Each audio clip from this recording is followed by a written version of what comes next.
O Senhor esteja convosco. Ele está no meio de nós. Proclamação do Evangelho de Jesus Cristo, segundo João. Glória a vós, Senhor. Naquele tempo, disse Jesus a seus discípulos: Se alguém me ama, guardará a minha palavra, e meu Pai o amará, e nós viremos e faremos nele a nossa morada. Quem não me ama, não guarda a minha palavra. E a palavra que escutais não é minha, mas do Pai que me enviou. Isso é que vos disse enquanto estava convosco. Mas o defensor, o Espírito Santo, que o Pai enviará em meu nome, ele vos ensinará tudo, e vos recordará tudo o que vos tenho dito.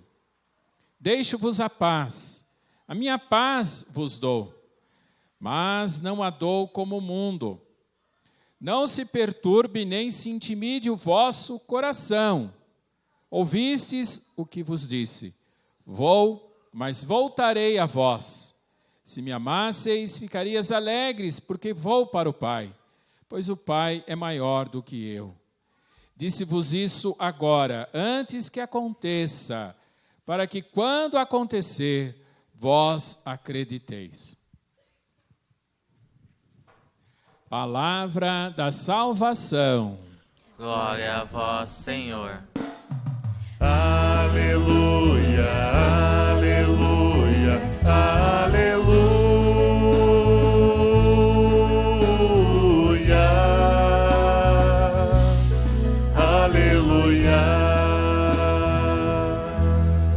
Sentamos um pouquinho, meus caros irmãos. Belíssimas e confortadoras palavras de Jesus para nós. Quem me ama, guarda a minha palavra. Eu, Pai, viremos e nele faremos a nossa morada. Essas palavras de Jesus, elas estão sim, de fato, no contexto de despedida. Mas Jesus mostrando, procurando preparar aquelas pessoas para mostrar que ele não estaria mais no meio deles, do jeito que ele esteve até aquele momento. Mas que isso não mudaria. Ele continua presente no meio de nós, nos guiando, nos orientando, nos mostrando o caminho. E como ele explica mesmo para nós essa leitura, através do defensor, o Espírito Santo.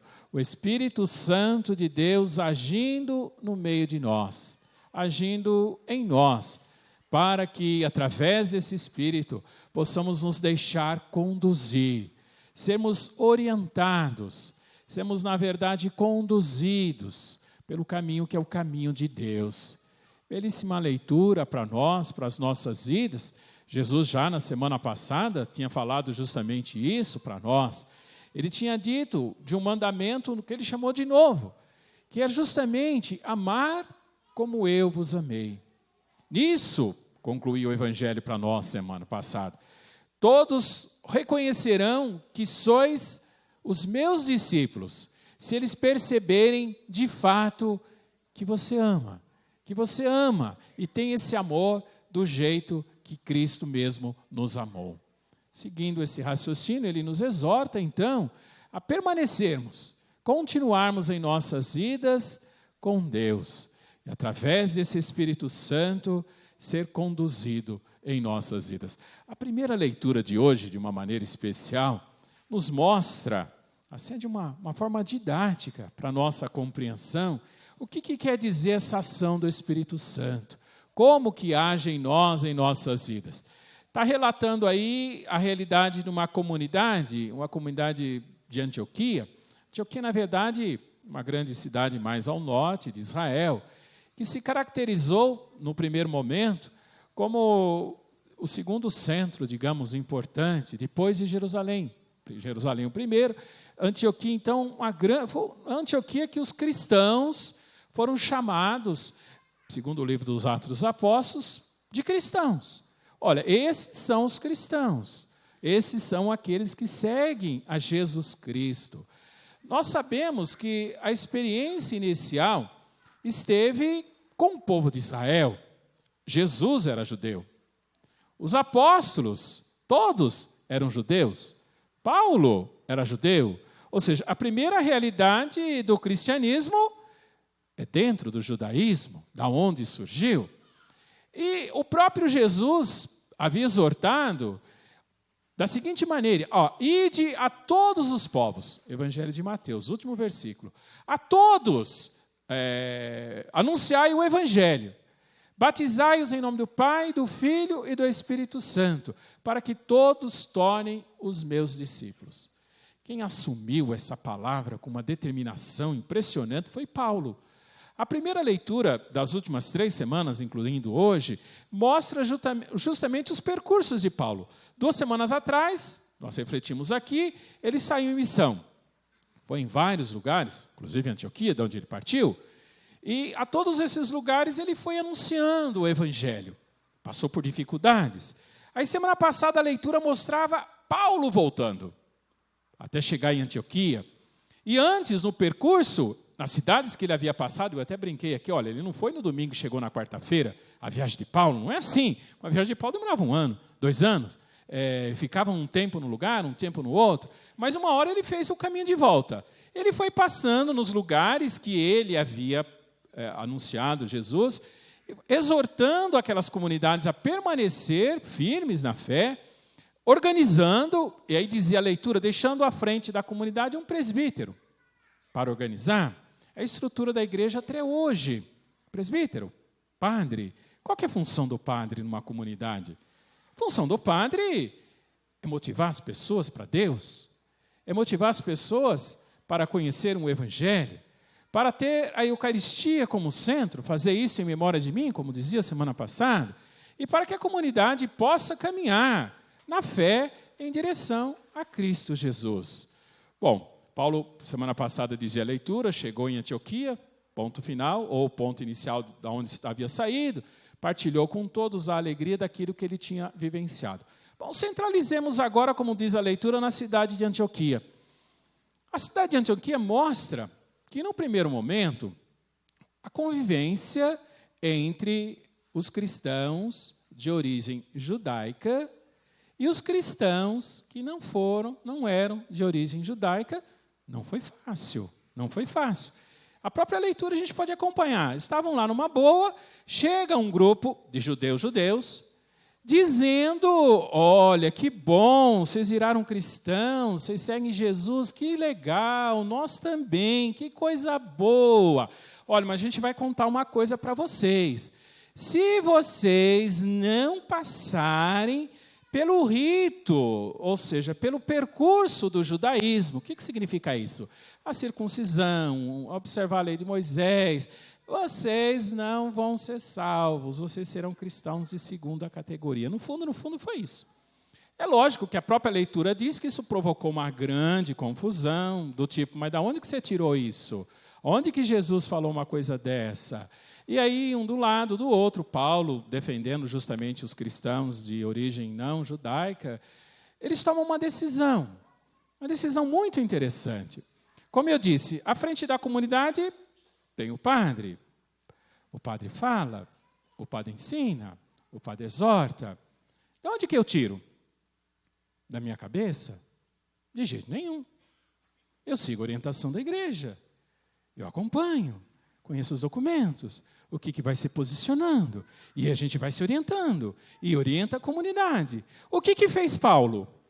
Exatamente isso. Chegou-se no impasse, o que nós fazemos agora? Procuramos a igreja. Aonde estava a igreja? Em Jerusalém. O que tinha em Jerusalém? Os apóstolos, aqueles que haviam convivido com Jesus, aqueles que tinham escutado de Jesus no primeiro momento. Eles fazem uma comissão, Paulo, Barnabé e mais 2 vão para Jerusalém. A leitura dá um pulo, se a gente perceber pela sequência do versículo, se fosse toda a história, ia pegar o folheto inteiro. Pega o problema inicial, pega o meio e pega a decisão. E aí a gente tem uma ideia. Se você quiser, você pode até seguir na sua casa todo o percurso. Não vai mudar o entendimento. Aí o que eles decidem? Eles escutam a demanda de Paulo e Barnabé, aí eles rezam,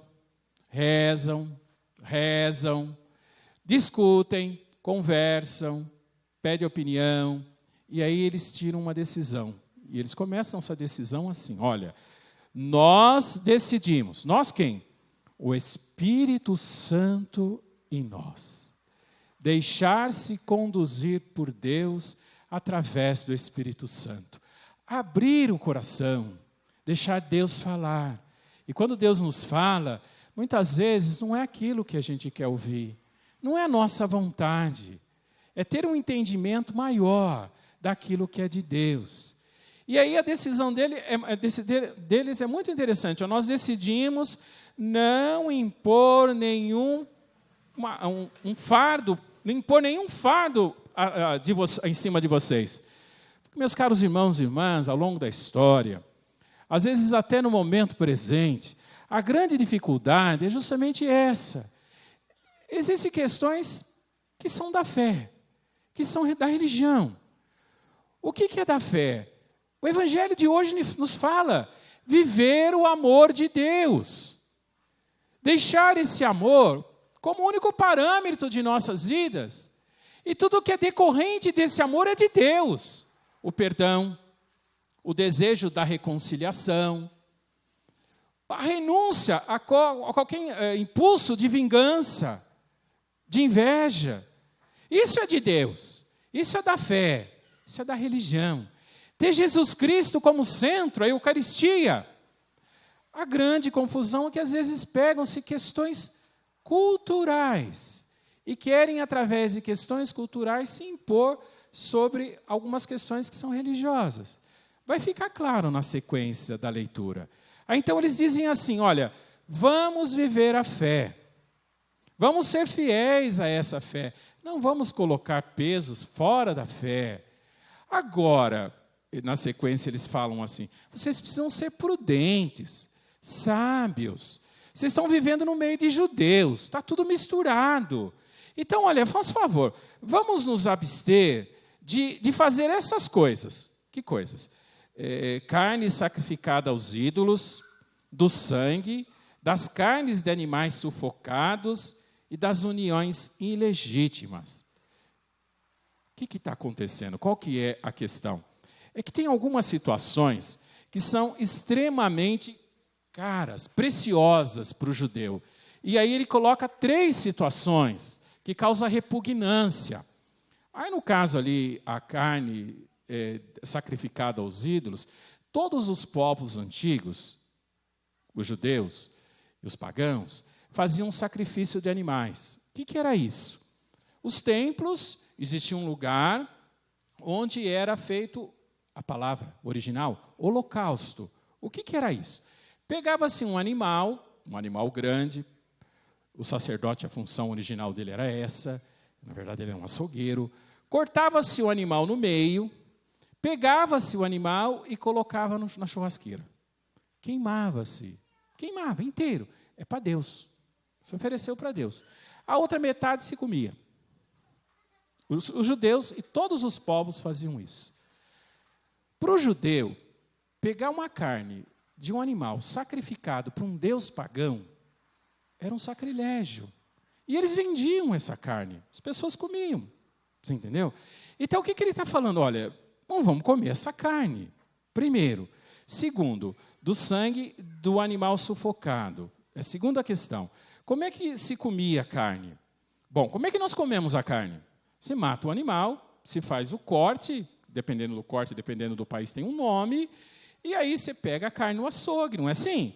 Você tempera, você põe na churrasqueira, você põe no forno, você põe na panela. Não é assim que nós comemos?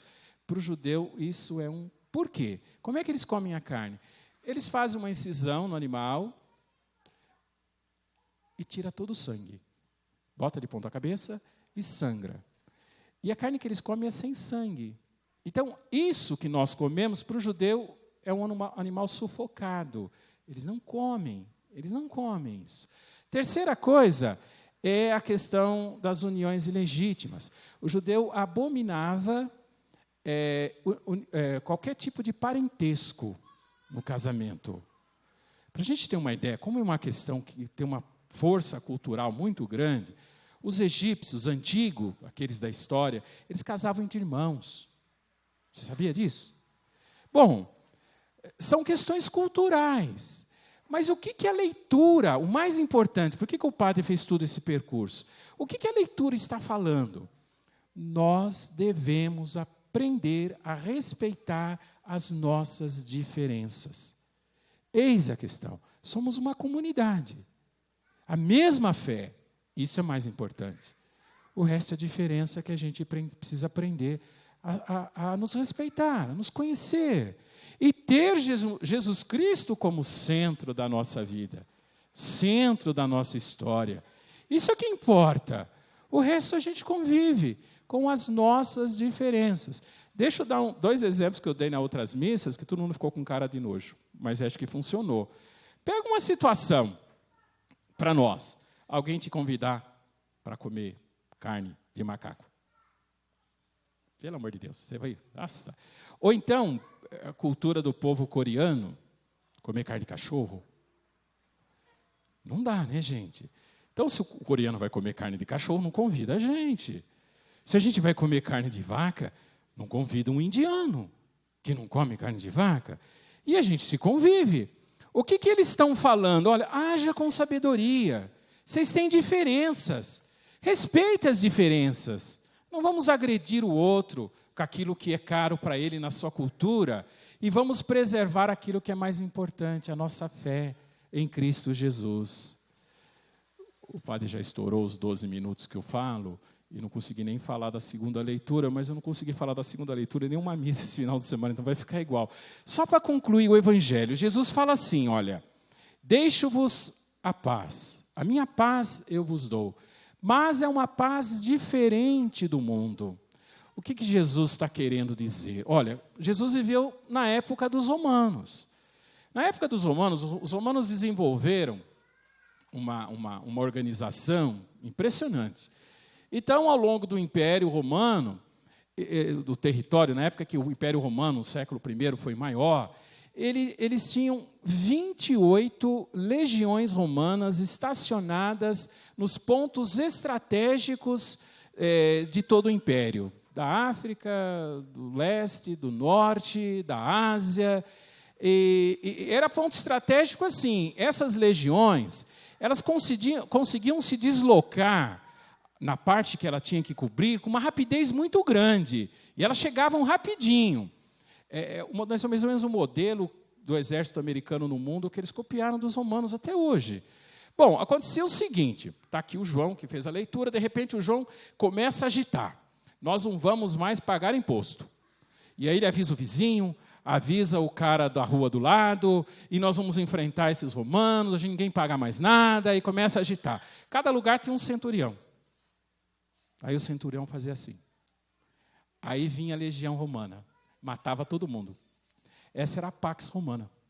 A paz no Império Romano. Abre a boca para você ver.